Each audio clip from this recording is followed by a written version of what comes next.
इस वीडियो में मैं आपको दो महान लेजेंडरी लोगों के ऐसे पावरफुल किस्से सुनाने वाला हूँ जो आपको ये बताएंगे कि पढ़ाई क्या होती है और क्यों की जाती है।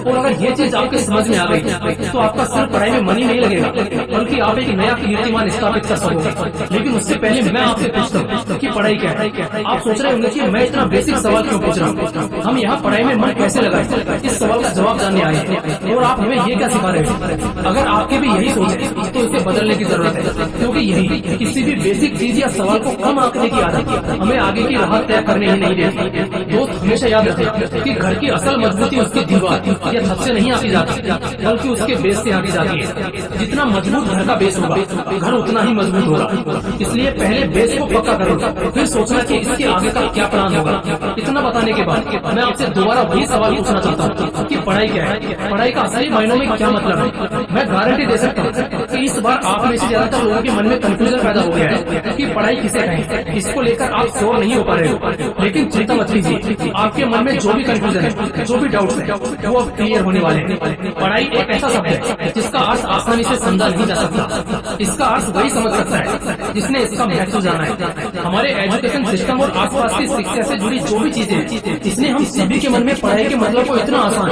और पता नहीं क्यों इतने निचले स्तर पर बताया है, जिस कारण पढ़ाई का महत्व जितना विशाल होना चाहिए वैसा न होकर हमारे लिए बिल्कुल ही बोना हो जाता है। हम जब भी पढ़ाई नाम का यह शब्द सुनते हैं, तब हमारे दिमाग में स्कूल, टीचर्स, बुक, पेन, बस इन्हीं चीजों की तस्वीरें बननी शुरू हो जाती है, क्योंकि पढ़ाई का मतलब यही होता है। ऐसी मेंटेलिटी हमारी बन चुकी है जो कि पूरी तरह सही नहीं है। पढ़ाई का सही अर्थ है कि हमने जो भी सपना देखा है उस सपने को पूरा करने के पीछे की गई मेहनत। और सबसे इम्पोर्टेंट बात, मैंने जिस सपने का जिक्र यहाँ किया है उसका मतलब अच्छी गाड़ी, घर, बंगला और खुशहाल लाइफ, इससे बिल्कुल भी नहीं है। एक विजनरी सपना वो होता है जिसका इंटेंशन प्योर हो, जिससे इंसानियत की भलाई हो। अगर आप ऐसा ही सपना लेकर आगे बढ़ रहे हो तो आप पढ़ाई में अच्छी तरह ध्यान लगा पाओगे। अगर आप गाड़ी, बंगला जैसे चीजों को मन में रख के पढ़ाई करना चाहोगे, आगे बढ़ना चाहोगे, तो आप आगे बढ़ ही नहीं पाओगे, क्योंकि गाड़ी, बंगला जैसी चीज एक मोह माया है जो हमारे दिल और दिमाग को अपने काबू में रखती है। और जब दिल और दिमाग ही दूसरे के कब्जे में, तो मेरे भाई कहाँ से पढ़ाई में अपना मन लगा पाओगे। इसलिए एक प्योर इंटेंशन लेके आगे बढ़ो, तब आप अपना सपना पूरा कर पाओगे। साथ ही गाड़ी, घर, बंगला तो आपका सपना पूरा होने के बाद अपने आप आ जाएगा। और इसका सबसे बड़ा एग्जाम्पल है दुनिया का सबसे अमीर आदमी एलोन मस्क, जिसे रॉकेट की ABCD भी नहीं पता थी, लेकिन वो एक ऐसा रॉकेट बनाने चला था जो वापस जमीन पर उतर सके। एक ऐसा रॉकेट जिसके बारे में बड़ी बड़ी कंपनियों ने भी नहीं सोचा था, क्योंकि उनको ये इम्पॉसिबल लग रहा था। इसने कई रॉकेट कंपनियों से हेल्प मांगी, लेकिन सबने इसका मजाक बना दिया। अब क्योंकि इसने जो सपना देखा था उसे तो इसे किसी भी कीमत पर पूरा करना था। ये था उसका प्योर इंटेंशन, जिसको लेकर वो आगे बढ़ा। और जिस बंदे को रॉकेट की ABCD भी नहीं पता थी, उसने रॉकेट के बारे में पढ़ना शुरू किया और उसने इतनी किताबें पढ़ी, इतनी नॉलेज गेन की, जो शायद किसी भी बड़े से बड़े रॉकेट इंजीनियर के पास नहीं थी। और फिर कुछ ही सालों में उसने खुद के दम पर वापस जमीन पर उतरने वाला रॉकेट बनाकर सबको हिला दिया।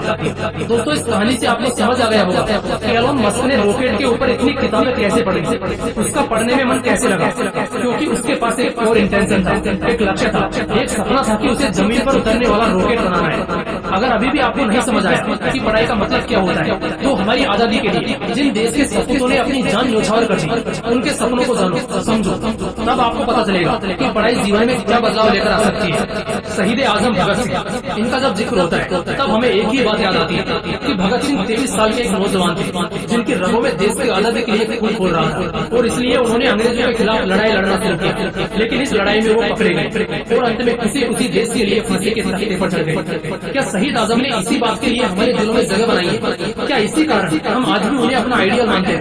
नहीं, भगत सिंह वो नाम है जिन्हें अगर सबसे बड़ा देशभक्त भी कहा जाए तो कुछ गलत नहीं होगा, क्योंकि उन्होंने न सिर्फ देश के लिए अपनी जान न्यौछावर कर दी, बल्कि उन्होंने देश को लेकर एक सपना देखा था, वो भी 20-21 साल की इतनी छोटी उम्र में।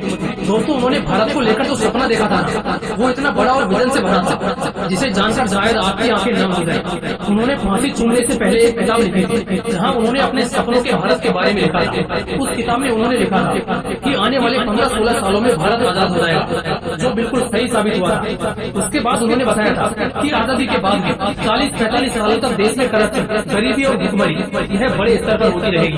भगत सिंह एक बहुत ही विजनरी शख्सियत है, इसलिए उन्होंने बताया था कि आजादी के 65-70 सालों बाद कुछ ऐसे लोग आएंगे जो देश को विकास की राह पर बड़ी तेजी के साथ ले जाएंगे। और सरप्राइजिंगली हमें ऐसा ही होते हुए दिखाया। अब आप खुद ही सोचकर देखो, आज के जमाने में क्या कोई 19-20 साल का लड़का इतना विजनरी हो सकता है जिससे वो देश के फ्यूचर को प्रेडिक्ट कर सके? शायद नहीं, लेकिन भगत सिंह ने ये कर दिखाया है। बताओ कैसे? सही शिक्षा और पढ़ाई से। उन्होंने पढ़ाई इसलिए नहीं की थी जिससे उन्हें किताबी ज्ञान मिल सके और वो उस ज्ञान का इस्तेमाल विदेश जाकर जॉब करने में करे, बल्कि उन्हें तो अपना सपना पूरा करना था। पढ़ाई करते वक्त उनका सपना ही उनका मोटिवेशन था और उनका सपना था कि देश जितनी जल्दी हो सके उतनी जल्दी आजाद हो। उनका सपना था कि आजाद भारत में सभी समान होंगे, सबको शिक्षा और न्याय का समान हक मिलेगा और ये देश विकास की राह पर सभी को साथ लिए चल पड़ेगा। लेकिन अफसोस एक ही बात का है कि देश उनके सपनों को आज भी पूरा नहीं कर पाया है। शहीद आजम भगत सिंह के सपने को बताकर मुझे यही समझाना था कि अगर अपने सपने के प्रति हमारा इंटेंशन प्योर होगा तो पढ़ाई में तो मन लगा ही पाओगे, लेकिन उस पढ़ाई से जो कुछ तुम हासिल कर पाओगे वो हमारी उम्मीदों से कहीं ज्यादा ही होगा। मैं तो बस आपसे यही कहना चाहूंगा कि 4 लोगों की जिंदगी में बदलाव लाने की भावना को लेकर आगे बढ़ो, फिर चाहे वो तुम्हारे माता पिता, फैमिली मेंबर्स हो या समाज में जी रहे कोई दूसरे लोग, बस उन्हें अपना मानो, उनकी जिंदगी को संवारना अपना मोटिवेशन बनाना, फिर देखना आपका पढ़ाई में मन कैसे लगे। दोस्तों कमेंट बॉक्स में आप सभी को बताना है आप किस तरह 4 लोगों की जिंदगी को संवारना चाहते हो। मैं आप सभी के कमेंट्स जरूर पढ़ूंगा। फिर मिलते हैं अगली वीडियो में। जय